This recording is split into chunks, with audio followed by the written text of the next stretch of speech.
चैत्र नवरात्रि के किसी दिन इस वृक्ष को छूकर आ जाना, तत्काल गरीबी मिट जाएगी। नमस्कार दोस्तों, स्वागत है आपका हमारे आचार्य जागेंद्र मिश्रा चैनल में। दोस्तों, आज के इस वीडियो में हम आपको एक बहुत ही शक्तिशाली और प्रभावशाली उपाय के बारे में बताने जा रहे हैं, जिसे आपको चैत्र नवरात्रि के दिन किसी भी दिन कर लेना है। दोस्तों, इसमें चैत्र नवरात्रि चल रही है। माता रानी की पूजा पाठ करने और उपाय करने से सभी मनोकामनाओं की पूर्ति होती है। दोस्तों, अगर आप इस छोटे से प्रयोग को, उपाय को कर लेते हैं किसी भी दिन नवरात्रि के, तो निश्चित रूप से आपके जीवन में बदलाव आना प्रारंभ हो जाएगा। आपका भाग्य आपका साथ देने लगेगा और आप देखेंगे कि सभी प्रकार से, धन से संबंधित सभी प्रकार की जो समस्या है, आपको उससे छुटकारा मिलेगा। दोस्तों, यह वीडियो आपके लिए बेहद ज़्यादा खास है और आपके परिवार के लिए भी खास, इसलिए आप सभी सदस्यों के साथ, परिवार के साथ मिल बैठकर इस वीडियो को देखिए, क्योंकि ये उपाय आपको सभी लोगों को करना है अपने फायदे के लिए। दोस्तों, शुरू से लेकर अंत तक देखिएगा और दोस्तों वीडियो को लाइक जरूर कर दीजिए। इस वीडियो में हम आपको कुछ ऐसे उपाय बताएंगे। इन उपायों को करने से नवरात्रि के किसी भी दिन अगर आप इन वृक्षों को छूकर आ जाते हैं, जिन वृक्षों के बारे में हम आपको बताएंगे, क्योंकि इन वृक्षों को देव वृक्ष कहा गया है। इनमें स्वयं माँ जगदम्बा भगवती निवास करती हैं नवरात्रि के समय में।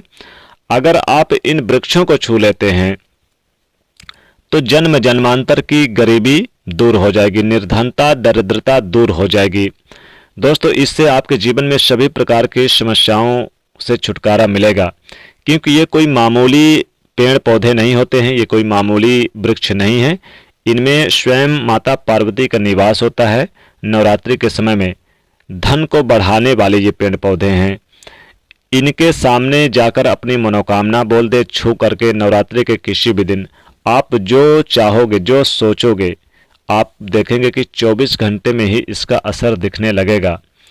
दोस्तों, इन वृक्षों में स्वयं 33 कोटि देवी देवता भी निवास करते हैं।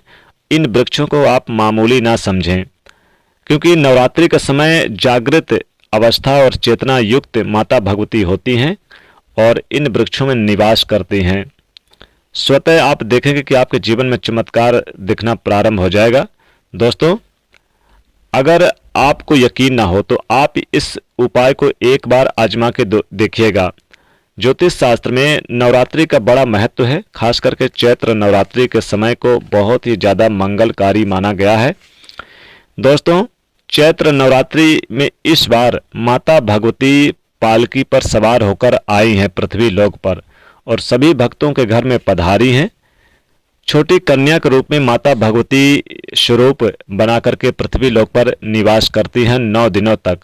इस बार की ये चैत्र नवरात्रि 27 मार्च तक चलेगी, क्योंकि 26 मार्च को अष्टमी तिथि है और 27 मार्च को नवमी तिथि, राम नवमी, यानी इसी दिन कन्या पूजन भी होगा।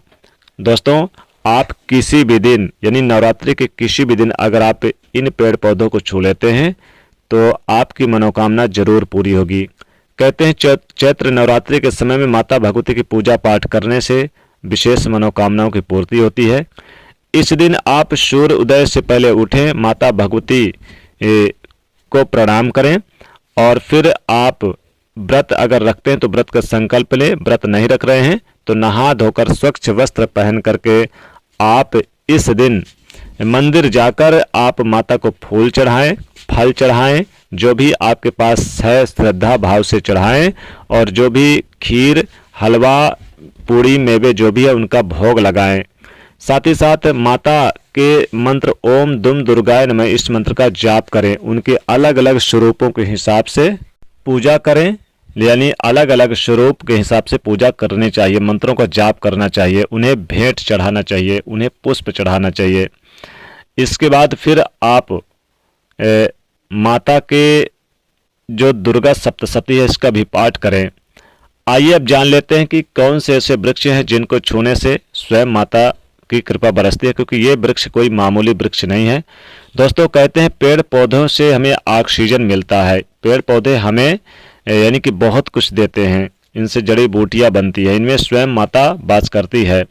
चैत्र नवरात्रि के आप किसी भी दिन अगर आप बेल के वृक्ष को छूकर आ जाए, बेल का वृक्ष बहुत ही पवित्र माना गया, कहते हैं इसमें स्वयं माता पार्वती निवास करती हैं। यह माता पार्वती के पसीने यानी मैल से उत्पन्न हुआ था।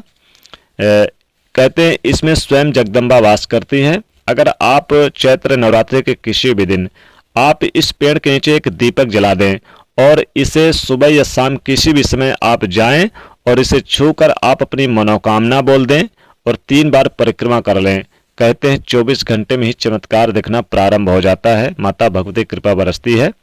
आप चाहें तो नवरात्रि के 9 दिन लगातार आप इस वृक्ष को छूकर आ सकते हैं, बहुत ही ज़्यादा विशेष रहेगा।